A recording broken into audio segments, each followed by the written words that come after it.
Dan bahkan bukan buku lagi, karena buku jendela dunia. Itu hanya jendelanya kita. Keluar dari jendela itu, jadi harus ke lokasinya langsung, ngelihat gimana orang ngebatik pakai canting, gimana orang ngemahat batu gitu, mengukir, terus keris yang ternyata nggak ada klinik-kliniknya, malah ternyata seni metalurgi tingkat tinggi gitu ya. Itu sih, coba go out, nanti tahu lah, nanti pasti tahu, nanti kerasa.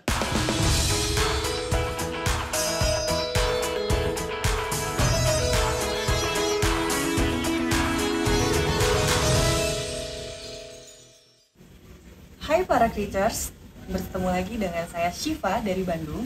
Saat ini saya sedang berada di kediaman Kang Sweta Kartika di Bandung. Dan saat ini saya ingin mencari tahu bagaimana cara Kang Sweta mendapatkan inspirasi tentang budaya dan tradisi untuk komik-komiknya.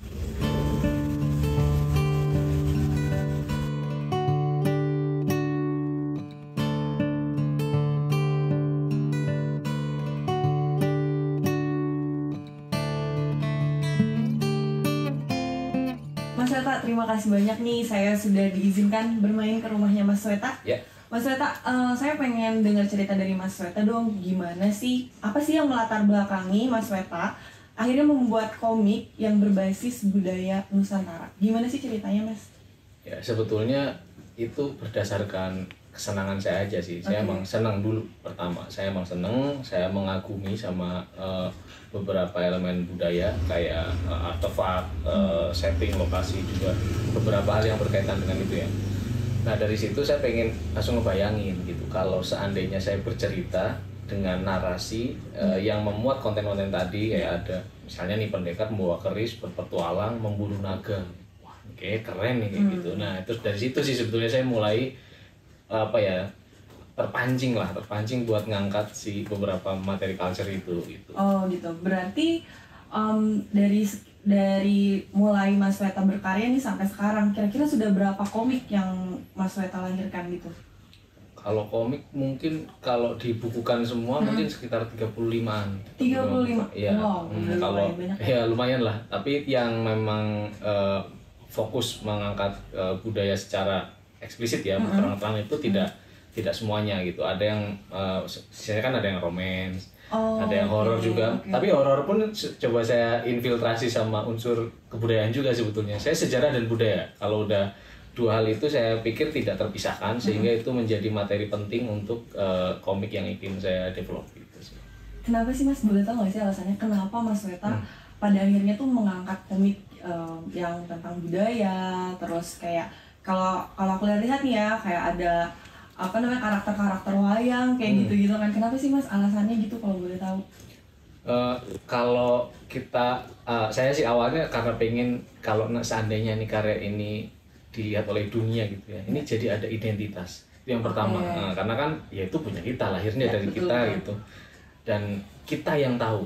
Sebetulnya kalau kita jadi nggak kerasa jauh, itu emang punya kita. Jadi begitu saya mencoba membuat komik, terus saya mau mengangkat cerita, misalnya H2O Reborn, saya pengen mengangkat cerita tentang pewayangan Jawa yang ngambil sebenarnya dari Ramayana juga, Ramayana which is dari India ya. Tapi sudah diadaptasi ulang di Indonesia itu. Saya mencoba meneliti, mencoba mencari unsur-unsurnya itu ternyata membawa value yang besar tentang relationship, bagaimana seseorang itu hidup berdampingan dengan orang lain. Itu unsur-unsur itu sih yang pengen saya angkat gitu. Jadi ketika di komik itu tidak melulu soal artefaknya ya. Jadi kadang-kadang saya memang tidak mengangkat kerisnya, tidak mengangkat batiknya mungkin, tapi value-value-nya tentang Hanoman, tentang loyalty, kesetiaan itu. Dan itu sebetulnya malah lebih kaya ketika yang mengangkat dari versi yang kita punya. Karena beberapa dipakai, karena zaman dulu sudah pernah dipakai oleh leluhur kita untuk berdakwah. Sehingga dimasukkan ada added value gitu. Malah dengan adanya itu kita jadi mengangkat itu, kalau mengangkat itu ya, itu malah lebih kaya gitu konten kita gitu. Kalau dibanding dengan unsur asli gitu. Itu yang pertama sih. Kalau alasan yang kedua, karena saya pengen mendeliver kekaguman. Saya pengen orang itu sekagum saya dengan benda tradisi, dengan budaya. Karena saya pernah datang ke sebuah pameran keris, kalau tidak salah punya Pak Haryono Haryokuritno waktu itu di ITB pamerannya. saya ngelihat ada keris looknya panjang banget gitu, terus itu koleksinya dia. Ya. Banyak sekali itu saya amazed gitu. Wah, gila ya, selama ini lihatnya di gambar. Iya. Begitu lihat langsung kok beda ya gitu. Ada aura yang terpancar gitu. Nah, saya sekagum itu. Nah, ketika saya membuat komik yang memuat unsur keris, saya pengen orang sekagum itu dengan benda ini. Makanya saya bikin salah satu komik saya, Pusaka Dewa, diterbitkan oleh Padepokan Raga Sukma. Padepokan Raga Sukma sendiri saya build bareng teman saya. Isinya khusus mengkaryakan komik pendekar. Nah, di situ Pusaka Dewa saya buat dengan premis perjuangan para pendekar untuk memperebutkan keris paling sakti gitu. Gitu. Tapi bukan untuk diakuisisi, kemudian dihancurkan. Karena nanti bakal berpotensi menciptakan ya merusak kebersamaan lah kurang lebihnya gitu. Nah, itu Pusaka Dewa saya bikin kayak gitu karena saya kagum sekali dengan keris-keris Jawa terutama ya, karena waktu itu merisetnya keris Jawa. Saya sampai riset betulan untuk mencari unsur metalurginya. Waktu itu saya sampai sowan ke Pak Empu Sungkowo kalau tidak salah namanya. Beliau itu penempa terakhir keris Keraton Yogyakarta. Waktu itu set di Desa Gatak, Yogyakarta itu. Saya di sana riset. Sebetulnya sudah ambil dari buku, saya tinggal memastikan lah ya data-data non empiris malah, yang kalau yang buku kan empiris. Saya malah menanyakan hal-hal yang tidak ada di buku. Misalnya larangan menempa ternyata berkaitan dengan hari weton. Nah, itu sebetulnya kalau dimasukkan dalam komik itu bagus malah karena fiksi kan. Iya, betul. Dan waktu itu komik itu dibuat waktu saya S2 Magister Game dan Media Interaktif. Sekalian lah saya, seandainya jadi game kan jadi menarik, menempanya harus pada waktu tertentu gitu. Kalau dalam game itu jadi salah satu unsur dalam pengembangan elemen game juga. Oh gitu, oke. Kenapa komik sih, Mas? Komik ya. Sebetulnya karena basic dulu ya, saya tuh senang mendongeng. Saya senang bercerita, apapun medianya. Saya komik ya bisa, novel ya saya bikin juga. Terbaru kemarin audio series, saya mencoba kayak Sandiwara Radio. Tapi kenapa komik? Ya karena saya senangnya gambar. Jadi bercerita dengan gambar kan kurang lebihnya paling nyaman di komik gitu loh. Nah, jadi saya memilih medium komik, dan alasan paling basicnya sebetulnya karena saya tumbuh dengan komik. Oh begitu. Iya, bapak saya komikus juga, tapi level kelurahan lah. Maksudnya nggak sampai nerbitin komik, nggak.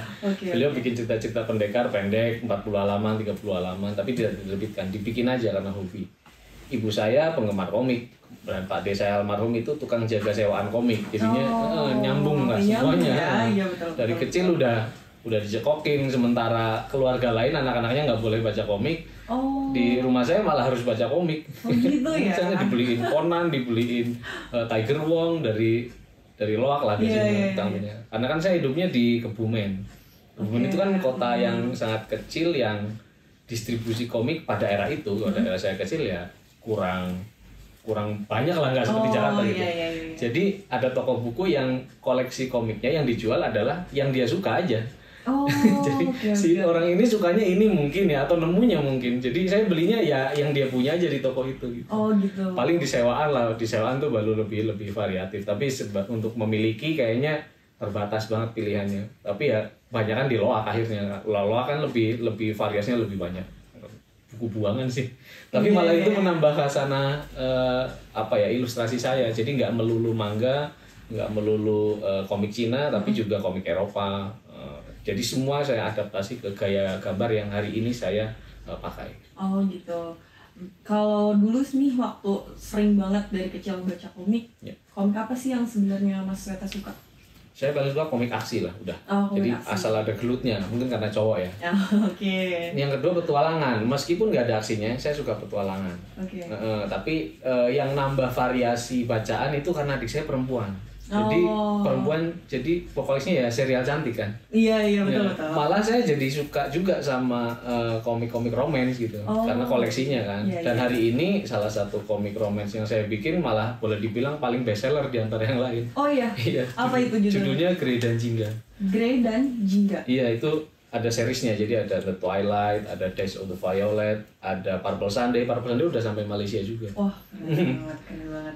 Itu komik yang romance. Itu romance ya? Romance. Iya, malah romance. Oke. Mas Sweta, saya boleh tahu nggak sih bagaimana cara Mas Sweta melihat atau mencari referensi ketika Mas Weta mau bikin komik nih, gimana sih cara Mas Weta mencari referensi tentang budaya, tentang apa ya, kayak tentang hal-hal tradisional itu gimana sih caranya, Mas? Kayak gini, saya harus memetakan dulu teknik risetnya. Kalau riset kan sebetulnya datanya ada dua, ada data primer, ada data sekunder. Kalau data primer sudah cukup, ya saya baru bisa mulai berkarya. Gitu. Data primer itu biasanya dari buku sih, paling empiris karena gampang diakses juga. Kalau nggak ada di toko buku, saya bisa beli buku online-nya. Kalau nggak ada pun bisa waktu itu masih di kampus kan, saya banyak risetnya, jadi masih bisa pakai kartu perpus lah buat pinjem gitu. Itu data primer selama sudah terkumpul, saya sudah tahu mau bikin apa, dipadu-padankan jalan. Nanti sepanjang perjalanan itu pasti nemu tuh hambatan-hambatan kecil untuk meriset, kayak misalnya ini bentuk rumahnya kayak gimana ya di era Majapahit, apakah rumah panggung atau apa. Nah itu baru saya nyari data baru, tapi sambil berkarya, data sekundernya lah istilahnya. Jadi saya cari lagi, ya dimanapun yang saya nemu bisa. Nah data sekunder ini biasanya saya bisa kemana-mana tuh, bisa traveling kemana, ngejar yang nulis buku biasanya. Pernah kami dari Padepokan Raga Sukma meriset tentang Wali Songo karena lagi mengembangkan IP judulnya Wali Songo Chronicles. Jadi kami satu padepokan lah nemu buku Atlas Wali Songo punya Pak Agus Mioto almarhum, tapi karena waktu itu beliau maksud itu masih hidup, jadi karena dari buku ini kurang, kami ya bertandang ke rumahnya.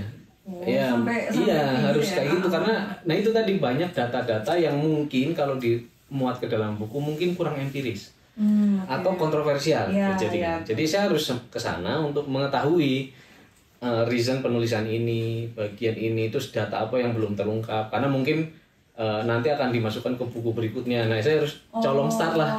Saya penasaran nih kayak gimana sih data-data lainnya gitu. Dan itu jauh lebih seru karena saya merasa dapat auranya aja gitu. Apalagi kalau sampai ke site-nya langsung ya. Misalnya saya mengangkat setting percandian di era Mataram kuno, berarti batu-batu semua tuh. Saya petakan dulu wilayahnya dari buku itu, ternyata di spotnya di sini gitu. Tapi yang paling primer ini ya sudah kami datang ke sana untuk riset. Kadang-kadang saya cari teman sih, jadi bareng teman yang tinggal di sekitaran situ, supaya dia tahu juga, dia tahu dan kadang-kadang dia lebih mengetahui sejarah aslinya gitu. Betul. Satu lagi mungkin terkait dengan data, saya menerima, termasuk orang yang menerima apapun isi pendapat dari narasumber. Kadang-kadang mistik tuh. Iya nggak apa-apa gitu. Pas Sunan Derajat atau Sunan Giri melakukan apa ya ekspedisi itu ada nuansa mistisnya gitu. Ya nggak apa-apa, saya serap aja. Karena buat saya itu jadi tambahan lah. Meskipun kelihatannya ini apa namanya mustahil gitu ya, tapi nggak apa-apa, buat saya itu termasuk data tambahan. Nanti akan menjadi inspirasi tambahan itu. Baik. Ini dari sebenarnya Papua, elemen-elemen apa war paintingnya dia. Ini sih dari prajurit keraton. Sulawesi ini belum dibuka, tapi Sulawesi kan ilmu hitam nih, jadi ininya ini armor dari Toraja nih.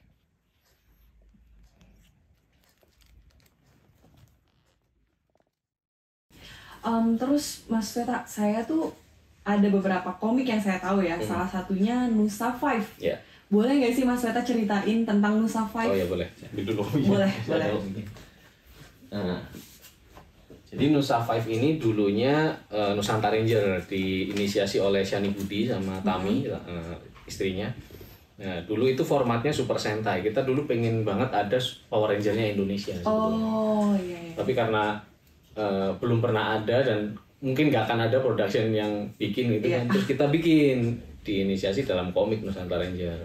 Nah di tengah perjalanan itu kami di approach sama perusahaan Jepang, penerbit komik Jepang namanya Shogakukan Asia, dan meminta untuk diganti formatnya nggak ranger-rangeran gitu. Jadi ini jadi kumpulan hero, jadi kayak kumpulan jagoan. Nah premisnya sebetulnya adalah 5 orang pemuda yang mewarisi 5 kekuatan pulau besar di Nusantara.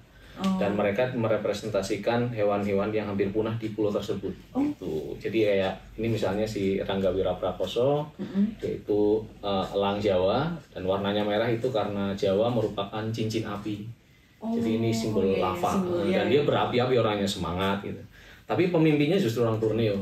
orang Kalimantan. Nah, iya. Rimba Kalamantana sebagai pulau terbesarnya.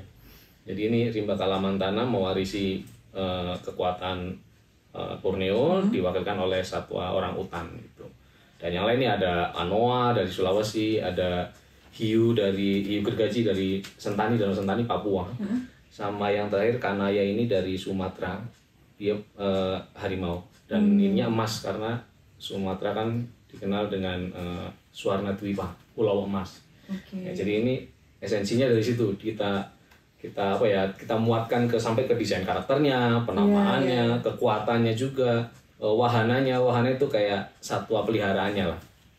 Nah, jadi kekuatannya ngambil dari situ. Nah, musuhnya itu ya ini Sandekala. Sandekala itu dari entitas kegelapannya gitu. Dia pengen ya mengambil alih bumi sebetulnya dan menyapu manusia.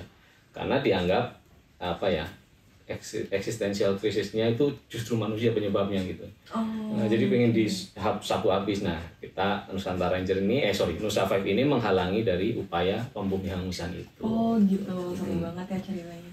Oke. Mas Weta, boleh nggak sih kasih tips buat teman-teman yang mau memulai bikin komik dengan karakter budaya Nusantara gitu? Tips dari saya, seneng dulu sama budayanya, tapi nggak kenal karena nggak sayang. Jadi menurut saya melakukan perjalanan dulu deh. Menurut saya gitu. Karena kadang-kadang kalau kita anak medsosan, anak generasi 140 karakter kan terlalu melihat segala sesuatu berdasarkan opini. Saya pengen keluar dan bahkan bukan buku lagi karena buku jendela dunia.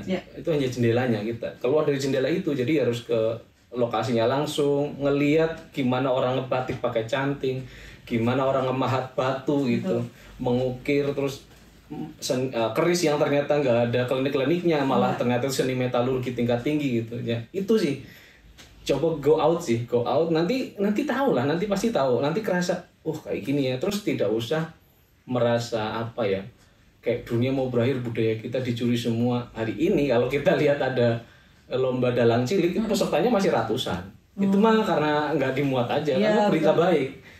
Kurang menarik, kurang terekspos, eksposisinya apa feelingnya gitu. Tapi ketika kita terjun, kita langsung tahu bahwa kita masih baik-baik saja dan kita akan lebih baik-baik saja kalau kita involve ya dengan cara apapun. Saya bisanya ngomik ya sudah, muatkan karya itu dalam komik, inspirasikan ke orang. Oke, kalau gitu terima kasih ya Mas Weta atas waktunya, atas cerita dan berbagi pengalaman ya. Terima kasih Mas Weta. Terima kasih.